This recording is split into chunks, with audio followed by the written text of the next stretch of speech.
Mulheres queridas, arro para todas e todos que chegarem aqui nessa live, nessa viajandinha. Como pode melhorar, gente? Eu tava pensando esses dias de fazer a viajandinha indo para Búzios, né? Na minha mudança. Mas o que acontece? Que eu pretendo sair de madrugada, né? Sair daqui 1h da manhã para chegar lá 8h30 da manhã. Eu vou com os animais, todos. Eu vou com 3 cães, né? E 2 gatos. Um gato vai ficar aqui, o Tom. E ai, que dozinha. O Tom, ele é um gato assim muito livre. E quando a Xana chegou, eles se olharam e o Tom saiu correndo. Ele estranhou ela ele também. O Tom saiu correndo para a casa do vizinho. Pulou a cerquinha e foi para a casa do vizinho. Os outros 2 gatos, a Preta e o Baguinha, eles ficaram dentro de casa. E aí, aos poucos, eu fui levando a Xana para dentro de casa, para conhecer ele. Levou aí uns 4 meses para acostumar. E eles se acostumaram. E o Tom nunca se acostumou com a Xana.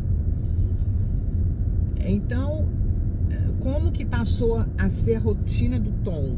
Ele vai lá para casa à noite, quando dá umas 8h30, 9h. Quando eu prendo a Xana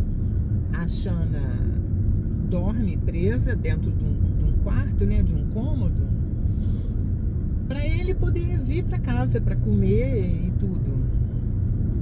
E quando é mais ou menos 4h30 da manhã, ele sai e pula o muro de novo e vai para casa do vizinho. Passa o dia na casa do vizinho. Lá na casa do vizinho tem uma caminha para ele, tem uma gatinha também. E enfim, pro Tom ir comigo, ele não vai acostumar, né? Na hora que soltar ele lá, ele vai se mandar e não vai saber pra onde. Então a gente combinou aqui do Tom ficar aqui. E ele não se submeteu realmente a ter que ficar dentro de casa. Você vê o temperamento, né, de cada um. Ele tem um temperamento bem parecido com o meu. O Tom, ele não se submeteu, né, a ficar como os outros gatos ficaram dentro de casa, preso não, a janela estava aberta para eles saírem e tal, mas ele não se submeteu a ter que ficar dentro de casa, a não ir lá fora tomar sol por causa da Xana e ter que esperar o tempo de adaptação. Ele preferiu fugir e seguir lá o destino dele. E voltava para casa na hora que ele estava com fome, ele voltava comida e ia embora. E já os outros não. Deixa eu aquecer isso aqui um pouco, tá muito gelado.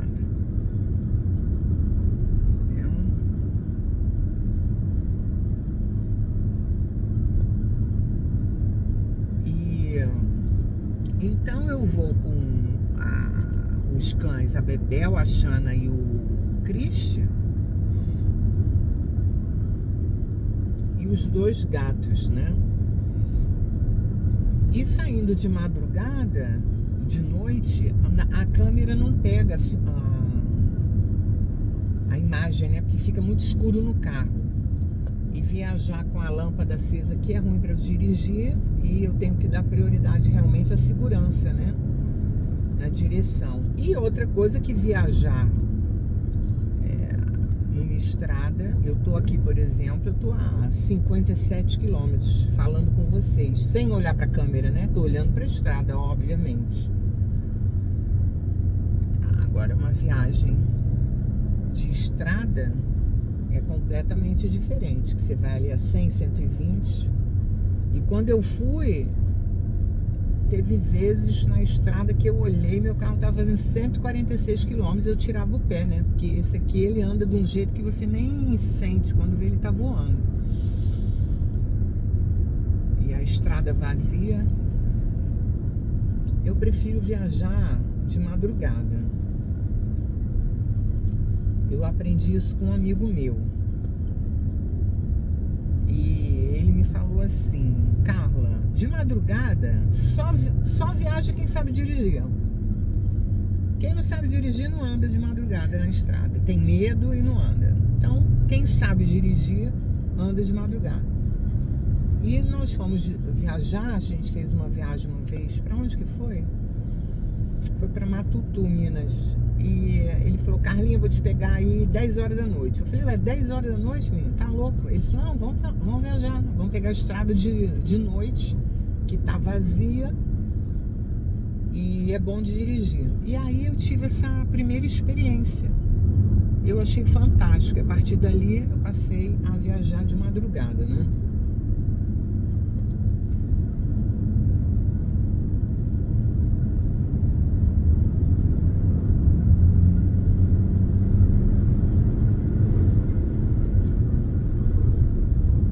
E aí, Zeus, o que eu quero falar com vocês mais? Eu quero falar tanta coisa, gente. Olha, vocês veem como a minha energia mudou, né? Tá todo mundo comentando: nossa, Carla, como você tá alegre, como você tá isso, como você tá linda, como você tá jovem, como você tá rica, como... É maravilhoso quando a gente segue o nosso coração. Chegou no momento aqui, agora, em São Francisco Xavier, que eu falei: gente, já deu pra mim, já cansei, já fiz tudo que eu tinha que fazer aqui, acabou. E assim é num relacionamento. Por exemplo, quando a gente tá com uma pessoa, tudo tem início, meio e fim, gente. Nada é pra sempre, nada é eterno. As coisas devem viver quando há vida dentro das coisas, né? Quando você sente aquele pulsar da vida dentro das coisas. E a gente foi educado e adestrado de outra maneira, né? Para que a gente ficasse escravo de tudo e vivesse infeliz. Então, por isso que as coisas devem começar de forma branda e verdadeira, para que elas tenham um futuro, né? Se a gente for ver a filosofia do Tao, né? Tudo que começa rápido acaba rápido. Sabe aquelas paixões? Quando você vê, daqui a 3 meses você não, é sombra pura, né? É bem assim. A doença do patos, né? Que é a paixão. A doença do patos. Paixão em grego é patos, que significa doença. É uma doença mesmo. Eu já vivi paixões, né? E a paixão é uma doença. Eu não quero nunca mais viver isso. E não vou viver. Porque eu não permito mais, né, que isso aconteça. Que já existe uma disciplina dentro de mim, uma boa governança das emoções, uma neutralidade onde você já sabe onde tem perigo e onde tem armadilhas. Aí você já não entra. Uma vez eu estava com um amigo meu, adoro ter amigos homens, né? Sempre tive muitos amigos homens.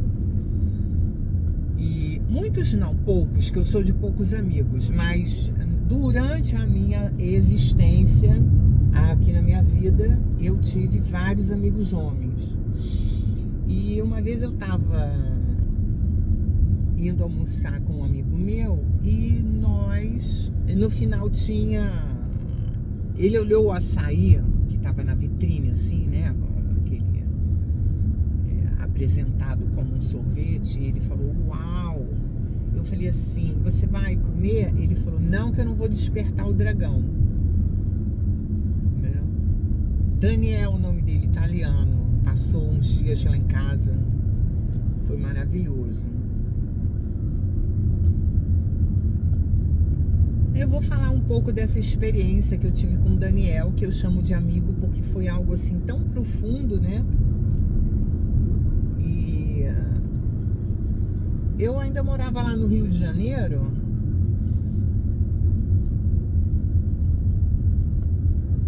E eu recebi uma mensagem de uma conhecida e falou: Carla, vai chegar aqui no Brasil um italiano que é profundo conhecedor de física quântica, é naturopata ele, e trabalha com cura, e E ele é uma pessoa, assim, muito especial. E eu queria que você conhecesse ele, que eu acho que ia ser uma coisa, assim, fantástica o encontro de vocês dois.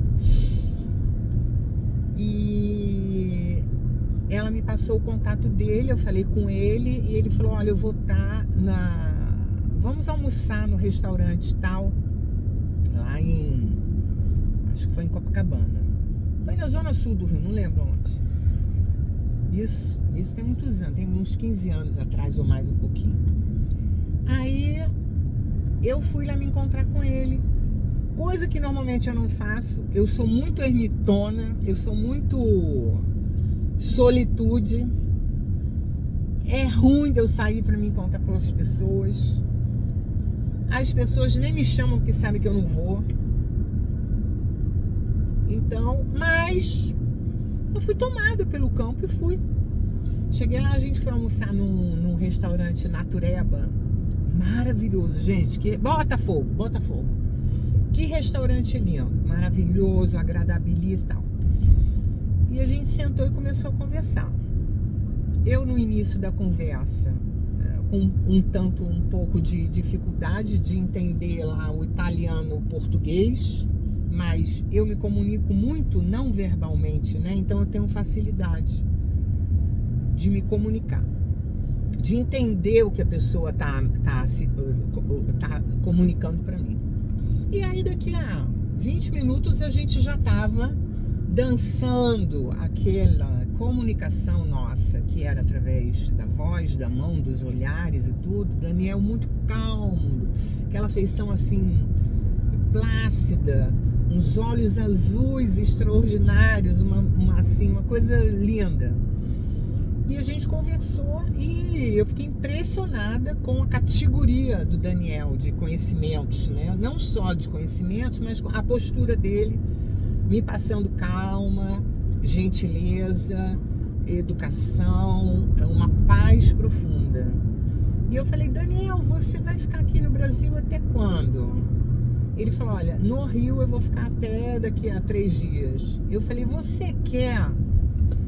Eu tenho um auditório já agendado para mim, para eu dar uma palestra, amanhã à noite, ou depois da manhã à noite, um negócio desse. Você quer ir dar uma palestra junto comigo? Você vai comigo, eu te apresento e você fala para as pessoas, porque eu acho que o que você tem aqui para trazer para essas pessoas é tão extraordinário. Ele falou, tá bom. Eu falei, vamos, você fica lá em casa comigo, fica na minha casa, né? Aí Daniel foi lá para casa e arrumei um lugar para ele dormir. E à noite, quando eu fui dormir, fui pro meu quarto e de repente eu comecei a tossir muito, tossir. Aí o Daniel bateu na porta e falou, Carla, você quer uma ajuda? Quer que eu faça uma cura, alguma coisa? Eu falei, quero. E fui pra sala. Quando eu fui pra sala, onde ele tava dormindo, que o outro quarto era do meu filho, né? Eu vi uma pantera negra. Tava deitada assim no corredor, espírito, né? Aí o Daniel me sentou numa cadeira e ele começou a conversar com a minha glândula pineal. Uau, gente. Para, que eu adoro essas coisas, né? E ele conversando com ele tocando e conversando com a minha pineal. Ele abriu uma caixinha que ele tinha com algumas... qual é o nome? Alquimias. Algumas alquimias. Ele me deu umas gotinhas para tomar, acalmou a tosse. Mas eu tava tossindo muito, gente. Tive uma crise de tosse, coisa assim que eu não tinha. Óbvio que aquilo aconteceu para ele ter oportunidade de mostrar um pouco do trabalho dele em mim, né? E aí, eu sei que eu melhorei, fui dormir, tal. No dia seguinte a gente se arrumou e na hora à noite almoçamos e tudo. E passamos o dia conversando, trocando, e à noite a gente foi no tal do auditório, no Meta Office Bullying, essa lá na freguesia. E Daniel deu uma extraordinária palestra falando de física quântica, da presença, né?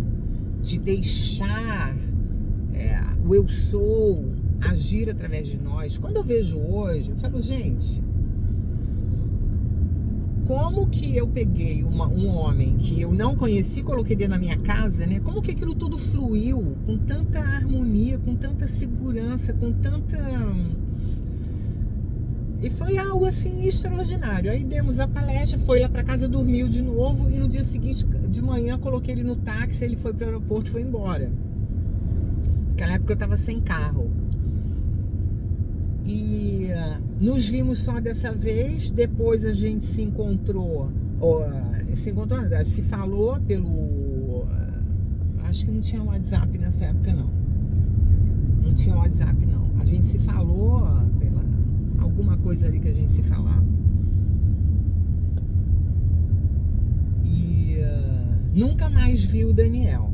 Então ele é Daniel Pulling, o nome dele, Pulling, com G mudo no final. Vocês podem procurar no Instagram que vocês vão encontrar. Pessoa que foi assim, de um conhecimento. E uma das coisas que mais me marcou no Daniel, nos conhecimentos, né? Porque é o que eu falo para vocês, não é o que a gente fala, é o que a gente faz. O exemplo arrasta. Ele estava procurando um host para ficar dessas outras paradas que ele ia ficar, e ele falou assim, não, tem uma vaga ali, naquele lugar. E eu falei, por que você não reserva então? Ele falou, não, eu não vou reservar porque eu não tenho certeza que eu vou ficar. E eu posso estar tirando a vez de uma outra pessoa que precise.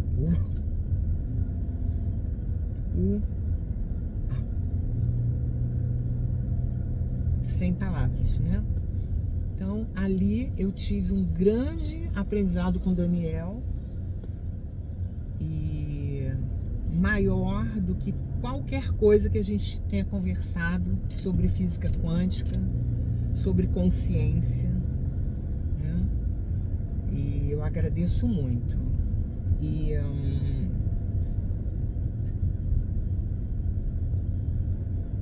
me lembrando também desses exemplos que a gente dá e que a gente recebe também de outras pessoas, e que no nosso mundo ainda falta muito exemplo, né, gente? A gente tem uma escassez de exemplos nobres e virtuosos muito grande.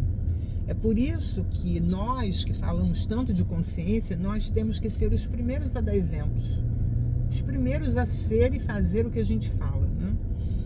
Aí eu me lembro, em Jacareí eu estava com uma aluna minha que foi passar uns dias lá em casa, que foi fazer um trabalho para mim. Nós fomos, ela falou, Carla, eu preciso ir no banco. E a gente foi no banco lá dela. O banco estava lotado e tinha um senhor na porta que trabalhava no banco, um senhor já de cabeça grisalha, e que ele estava dando senha, ele estava filtrando ali, estava selecionando quem ia para onde, em qual caixa, em qual guichê e tal. E o senhor com uma simpatia, uma alegria, um sorriso. Bom, ele atendeu a gente, pegamos a senha e eu olhei para ele e eu elogiei. E eu falei, olha meu senhor, eu estou encantada como o senhor está aqui, a postura do senhor, a alegria, o senhor está contagiando com a sua alegria, com a sua educação. Eu falei, saímos. Quando a gente saiu, eu já estava longe no carro, indo para outro lugar. Ela falou assim para mim, Carla, eu tô até agora pensando no que você fez e como isso me impactou de forma benéfica. Eu falei assim, o que eu fiz? Ela falou assim, você elogiou aquele senhor de uma forma tão sincera, e foi naquele momento que você estava falando aquilo, algo grande saiu ali de vocês, e eu fiquei emocionada, eu fiquei contagiada realmente. E eu falei assim, pois é, né? Isso pra mim é tão natural. Isso pra mim é tão natural. E aí eu me lembro de coisas assim, de 30 anos atrás, uma vez eu tava com uma conhecida minha, E nós fomos no correio pegar um negócio. Eu tava de carro, eu acho que ela que tava dirigindo. E a gente chegou num estacionamento, que era perto do correio, e não, era eu que tava dirigindo. Aí eu entrei no estacionamento e tinha um segurança. Aí eu falei assim, querido, você poderia me dar uma informação assim, assim, assim? Ele deu, eu arrumei, eu estacionei, e a minha amiga falou assim pra mim, nossa, Carla, mas chamar esse homem de querido já é demais também, né? Então, me criticou porque eu chamei o rapaz de querido. E eu meio que me assustei, porque eu não vejo nada demais nisso. E até hoje eu trato as pessoas assim.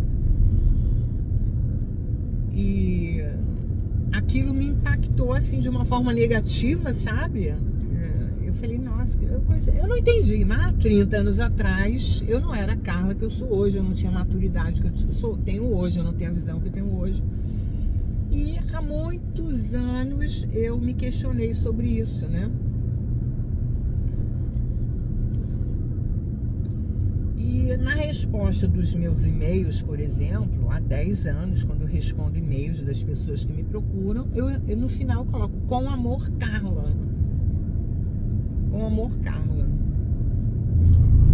E há uns 2 anos atrás eu estava me comunicando com o Vimeo, aquela plataforma de vídeos, né? E o Vimeo me respondeu e no final ele colocou com amor, Vimeo. Eu falei, olha lá. De alguma maneira eu impactei, né? Porque na época que eu escrevia com amor, Carla, nunca tinha visto ninguém responder assim. Muito menos uma empresa. Não sei se eles foram impactados por mim diretamente, mas às vezes indiretamente, né?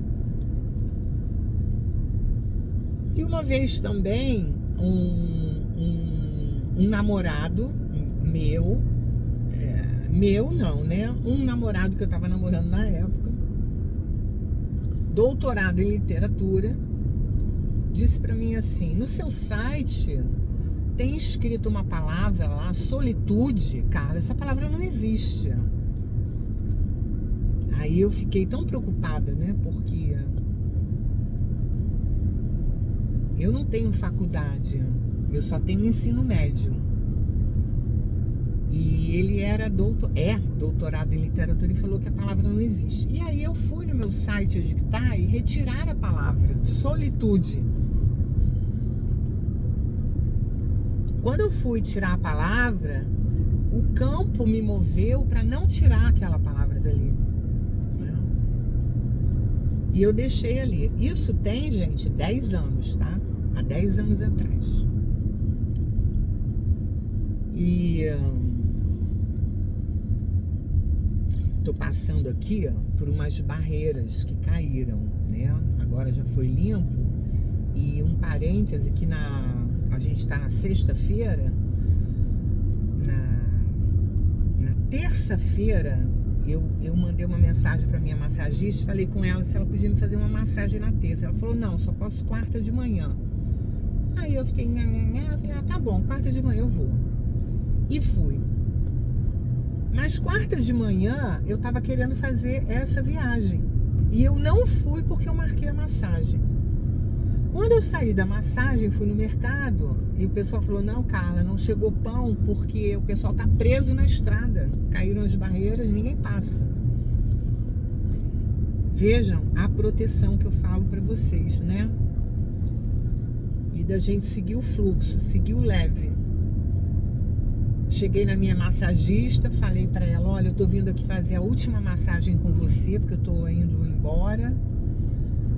E ela falou, ai, Carla, eu tô triste, mas eu tô feliz que você tá feliz. E ela me presenteou com uns produtos de aromaterapia, me fez um buquê de flores lá na hora que eu fotografei, botei no Instagram, foi uma coisa muito linda.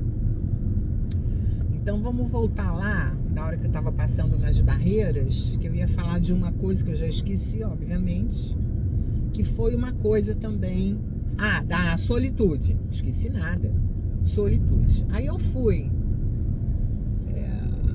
tirar e me veio uma força e disse não, deixa aí. Aí você vê, hoje em dia, uma das palavras mais usadas pelo pessoal da consciência é solitude, né? Solitude. Como que essa palavra não existe? Então você vê que tem pessoas que vêm para destruir a gente, né? Para acabar com a nossa autoestima, que já é pouca. Hoje a minha é muita, né? Muita que dá até nojo.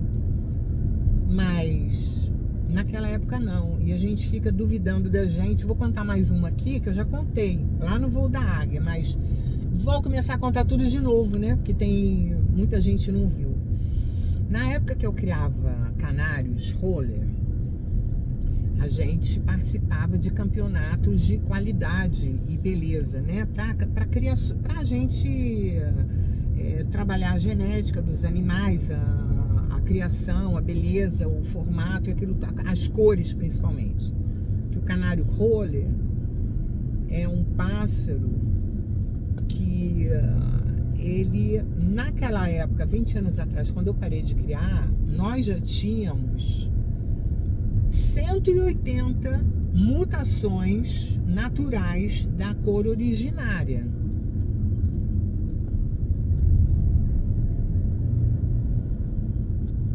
Então, eu tô aqui vendo se eu ultrapasso, se eu não ultrapasso, mas eu acho que eu vou ter que esperar mais. Esqueci de pegar água hoje, não tem nada. Então,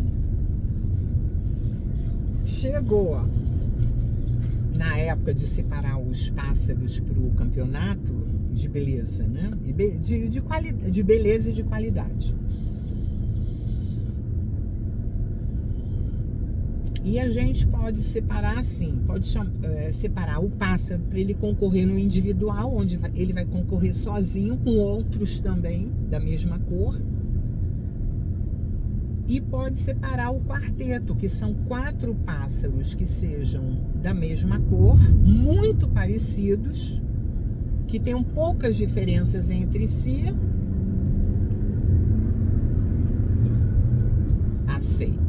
Poucas diferenças entre si e, na verdade, a gente separa 5 pássaros, que é um de reserva. Porque se o juiz estiver julgando e achar que o reserva se encaixa melhor no quarteto do que um deles, ele pode trocar e melhorar, né? Bom, então eu separei lá o meu quarteto de vermelhos intensos, que é aquele canário vermelho bem intenso, com a pena bem colada no corpo, e o reserva. O reserva estava um tanto diferente, mas o quarteto estava muito bom, muito homogêneo. E aí chegou um conhecido meu lá no criatório e foi ver os canários. Na época a gente estava com 1.800 pássaros, né? Chegamos a ter 2.500 pássaros, um exagero do meu sócio, e eu não queria aquilo, eu queria uma criação menor, com mais presença, mas ele pensava muito diferente de mim, e esse foi um dos motivos pelo qual eu fui me desgastando, e aquilo acabou para mim, né? Porque eu prefiro fazer uma coisa menor, que tenha mais eu dentro daquilo, do que fazer algo maior, onde a minha essência se perde naquilo e acaba se transformando numa ganância, e era o que estava se transformando, e eu saí fora. Então esse conhecido foi lá, viu os pássaros. Gente, agora, 20 anos depois, imagino a sensação dessa pessoa lá. Eu tinha um plantel que era assim, uma coisa extraordinária.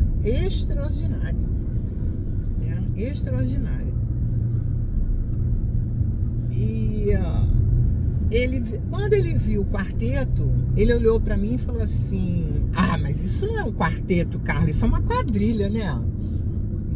Fez aquela cara assim: isso não tá bom, não. Gente, eu fiquei tão insegura. Ele foi embora, né? Tomamos um café, ele foi embora. Eu fiquei tão insegura. Ah, então eu não vou levar esse quarteto, não. Não vou levar. Bom, tive muita luz e levei o quarteto dentre vários e vários pássaros que a gente levou para a exposição. Esse quarteto, ele ganhou todos os prêmios da situação lá. Esse quarteto, ele foi pontuado, cada canário, com 91, 93 pontos. Onde normalmente o máximo é 90 pontos que se dão, né? Porque o máximo é 100, mas ninguém dá 100 pontos para um. Ninguém dá o máximo do máximo, tá dizendo que não vai nunca mais existir algo melhor. Então, normalmente, o máximo é 90. Eles foram 91, 92, 93 pontos, cada pássaro, somando, né, um quarteto campeão, carioca, brasileiro, mundial. E aí eu falo assim, gente, como é que as pessoas dão piti na vida dos outros, né? E que na verdade era o que aquilo? Era inveja. Ou era falta de conhecimento completo, ou era inveja. Eu acho que era inveja, né? Acho que era inveja. Então, assim, gente, a gente tá falando aqui de quê? De virtudes que você deve trabalhar dentro de você para que você seja um exemplo vivo, não porque você quer ser um exemplo virtuoso, mas porque você é uma pessoa virtuosa. E as pessoas percebem o teu ar, o teu aroma, o teu cheiro, a tua vibração no ar, quando elas passam por você, né? As pessoas querem ficar do teu lado. As pessoas te admiram porque você é verdadeira, porque você é virtuosa, porque você tem qualidade, porque você tem força. Porque a tua palavra anda, como a gente diz no xamanismo. A tua palavra, ela sai da sua boca e tua ação vai atrás dela, congruentemente, né? E a gente está falando também de pessoas que chegam na nossa vida para falar pra gente algo completamente sem sentido, só para tirar a gente do nosso caminho. É por isso que eu falo para vocês que a gente precisa desenvolver a solitude para que a gente siga o nosso coração. Quer vir comigo para o Círculo de Mulheres de 2024? Quer fazer um trabalho durante 1 ano comigo, onde você vai receber conhecimentos, vivências, exercícios, onde você vai se conhecer de verdade? E vai sair eu não sei, eu não posso, porque o meu marido, porque meu amigo, a minha amiga, porque a minha mãe, porque o meu pai, entende? A mulher tá com 50, não, porque a minha mãe, porque o meu pai. Gente, onde está a vida? A vida tem que ser maior do que isso tudo.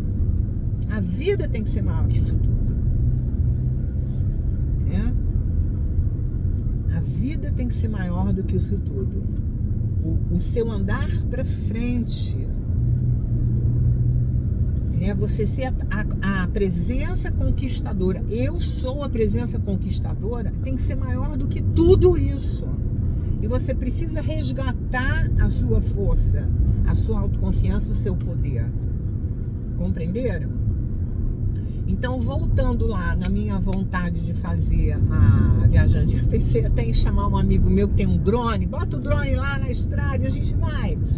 E sacode pra lá, Bebel, a Xana e o Cris com as orelhas dele. Mas, o que isso implicaria, né? Teria que viajar de dia, aí iria fazer várias paradas com os cães, porque à noite, de madrugada, eu vou fazer só 2 paradas. E seria o horário que eles estariam dormindo, não ia dar muita confusão, mas de dia é diferente. Mas eu vou ver aqui, gente, como que vai ser isso. Vontade não falta, né? Que ia ser muito divertido, Vontade não falta. Eu vou ver a possibilidade, o que seja leve para mim, e aí eu comunico com vocês. Então, o que eu estava falando no início da viajandinha, né? Que as pessoas, como você tá radiante. Porque a gente precisa seguir o nosso coração. Quando uma coisa acaba, acabou, não tem como consertar, não tem como controlar. Você precisa largar e soltar, né? Largar e soltar.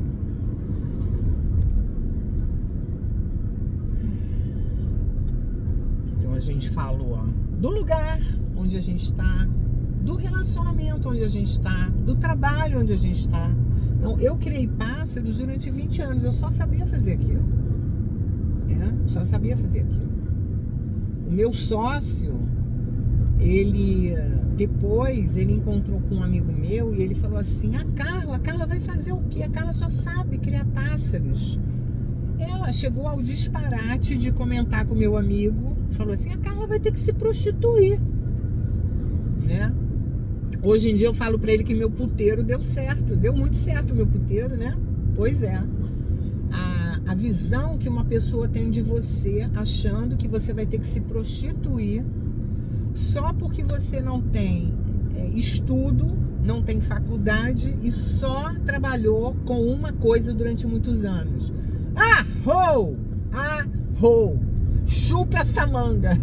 Eu só queria falar isso pra ele. Chupa essa manga. Não é, gente? Chupa essa manga. Entendeu?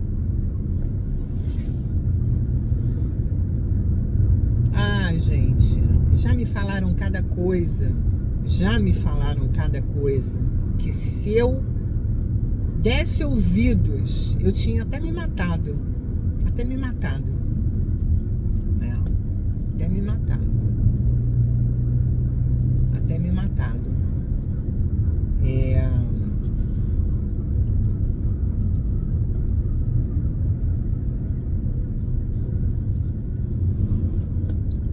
Então, a gente precisa afinar a nossa escuta para o nosso eu superior.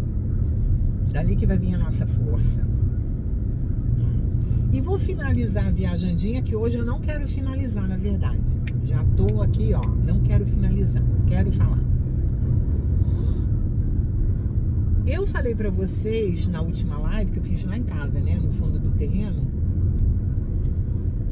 da moça que ia fazer constelação.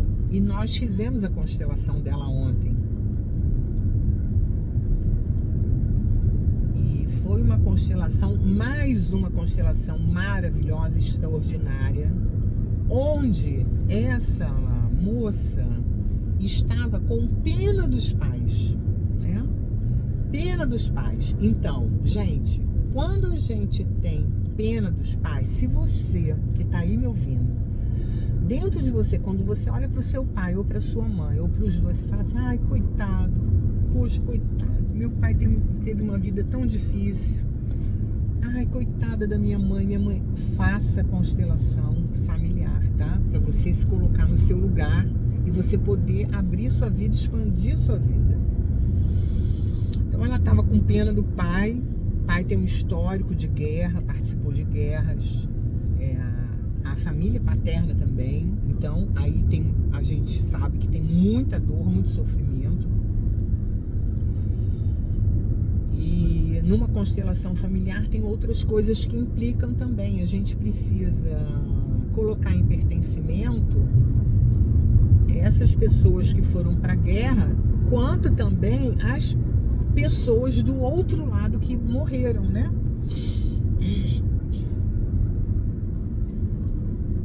E sempre que a gente trabalha a guerra, precisa colocar.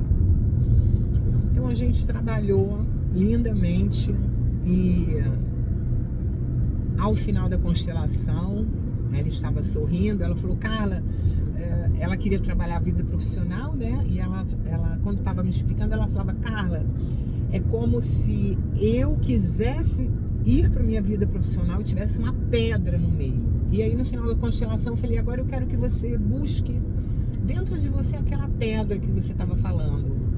E os olhos se mexeram, ela procurando, né, nos hemisférios, e ela falou: não tem mais. Ok, finalizamos. Hoje de manhã ela me mandou uma fotografia linda dela na praia.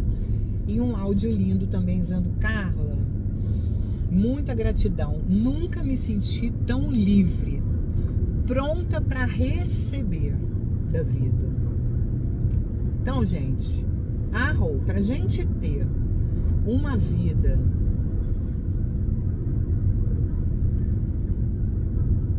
digna, uma vida onde a gente não está lutando, uma vida com facilidade, alegria e glória, com prosperidade, com alegria, com vigor, com saúde, nós precisamos nos abrir para receber a vida. E como que a gente se abre para receber a vida? Dizendo sim para os nossos pais, porque foram eles que nos deram a vida, né? Por exemplo, se você quer chegar a Deus, vá pelos seus pais. Ande para trás, porque no início de tudo que tem lá, tem Deus. No início do teu primeiro antepassado, tem Deus. E para você ir nesse túnel, andar para trás, você tem que ir pelo seu pai, pela sua mãe, pelos seus avós, bisavós, tataravós, andando para trás, lá.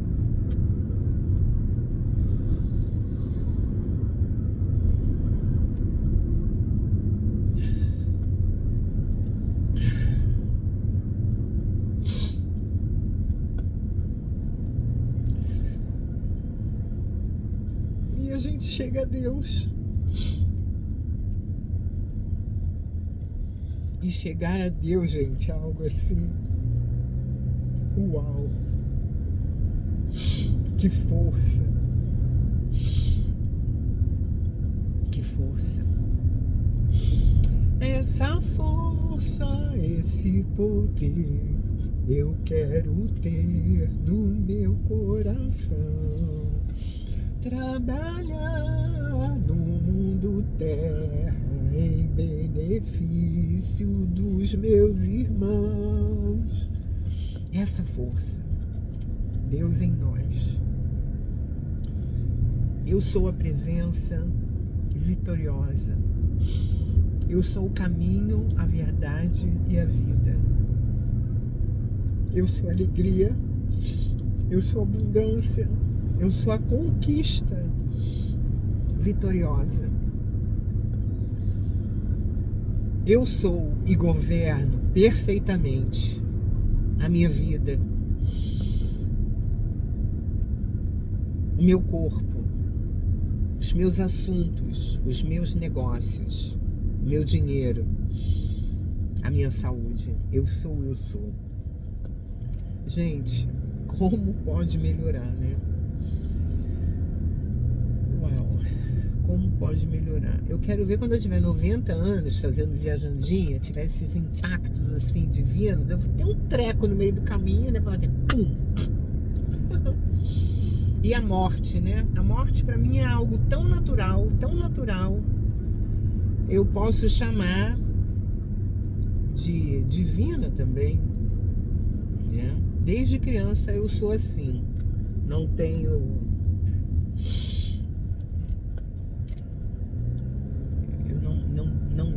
esse olhar assim como a maioria das pessoas tem, né? É algo que para mim é um recomeço, é largar uma roupagem e você continuar. E é muito importante a gente ter uma educação coerente para isso, né? Porque a gente precisa se preparar não só para a nossa passagem, como para a passagem de tudo que a gente ama. Os nossos entes queridos, nossos animais, amigos, né? Também os lugares. Ontem eu estava fazendo algumas caixas para viagem e eu parei, sentei na minha cama e comecei a chorar. E eu falei, uau, isso vem das minhas vísceras, né?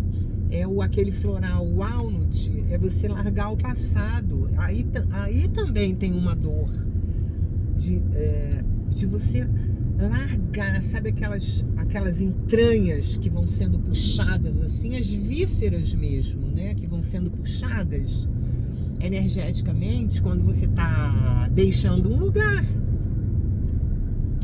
E esse é o treinamento que a gente vai fazendo na nossa vida, de passar pelos lugares, pelas pessoas, como se fossem pontes. Porque aqui também é um treinamento para a nossa existência eterna, né? Onde a gente vai ter que transitar por outros planetas, em outras dimensões, em outras situações, e a gente tem que estar já escolado nisso, compreende? Aí eu parei, chorei, senti tudo, né? E eu falei, que coisa maravilhosa. E mais uma vez eu vou fazer isso, né? Eu vou largar tudo e vou para um lugar completamente novo. Tipo, eu vou ter que aprender onde que tem um supermercado, onde que tem um dentista que eu possa ir para fazer revisão, né? Quando eu for, eu vou fazer umas sopinhas congeladas e vou levar para eu poder ficar na minha casa assim uns 2, 3 dias sem ter que sair, para me assentar bem. Aí depois eu vou pegar o carro, tipo assim, abrir o portão, para onde que eu vou? Uau, não conheço ninguém ali, gente. Né? Então, peraí, onde é que tem? Será que tem esse mercado aqui? Não, não tem. E esse aqui tem? Não, e não tem. E agora? E agora, filha? Agora vai desbravar o mundo. Então, mulheres, vejam, eu já fui uma mulher que eu tinha tanto medo que eu não pegava nem um carro para dirigir, que eu tinha medo. Eu sabia dirigir muito bem já, que eu nasci sabendo dirigir bem, que minha mãe e meu pai dirigem muito bem, mas eu tinha medo de não achar o lugar. Quando a pessoa, Carla, você faz assim, você, não, meu marido me leva, eu não sei, né? Então, ao invés de falar eu sei, eu vou conseguir, eu falava eu não sei, eu não vou conseguir. Então eu já fui assim. E eu tô provando para vocês que é totalmente possível a gente transformar a nossa vida, né? Como a querida Louise Hay falava no livro dela, você pode curar a sua vida. Aliás, foi o primeiro livro que eu li de autoajuda. Eu não sei por que as pessoas falam tão mal de autoajuda. Ah, é autoajuda. Autoajuda sim, meu filho. Qual o problema de autoajuda? Qual o problema de você se autoajudar? Não tem? Chegou um tempo, mas isso aí é a Matrix que vai em cima. A Matrix, um masculino distorcido que vai em cima da busca pela cura emocional, que nós precisamos de cura emocional. Nós precisamos totalmente de cura. O que acontece? O que acontece? A maioria de nós está buscando um caminho espiritual distorcido que não existe e não se liga na necessidade de buscar um caminho emocional. Se você curar o seu emocional, que está ligado à sua criança interior, você vai descobrir dentro de você o caminho espiritual, que não está fora, está dentro. Aí você vai chegar a Deus. Porque curando a tua emoção, você vai, obviamente, perdoar. E se perdoar, não é isso? Vai se perdoar. E vai se curar. A gente não se cura se a gente não olhar para o nosso emocional. Então você vê o mundão de meu Deus, tá todo mundo aí rodando, rezando. O que adiantou isso, gente?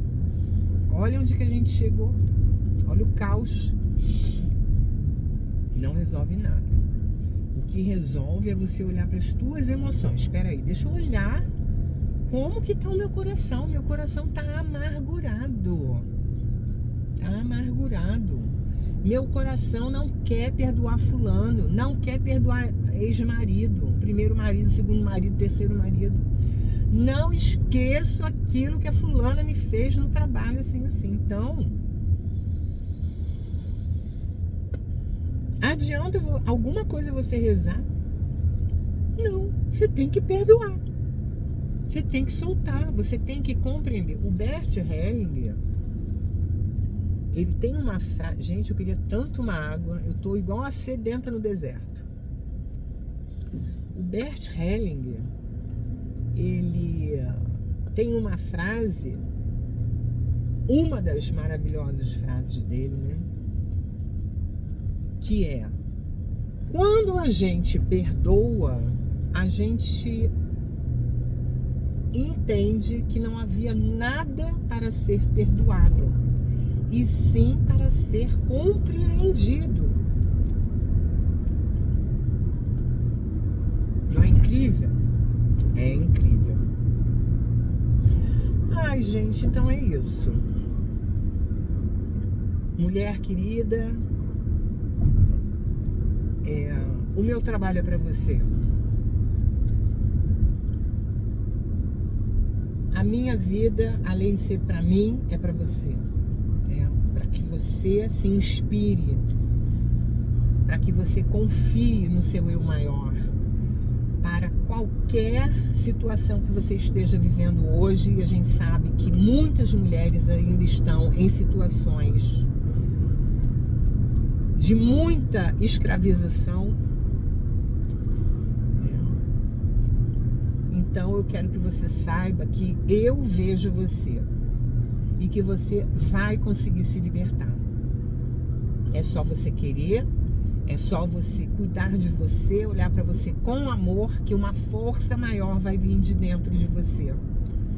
Então essa força vai começar a falar com você e você segue essa voz interior. Tá bom? Eu te amo. Um beijo grande. Eu já tô chegando aqui no posto de gasolina. E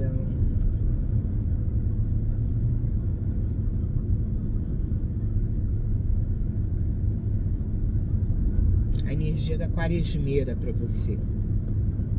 Tá bom? Arro, beijo. Te amo.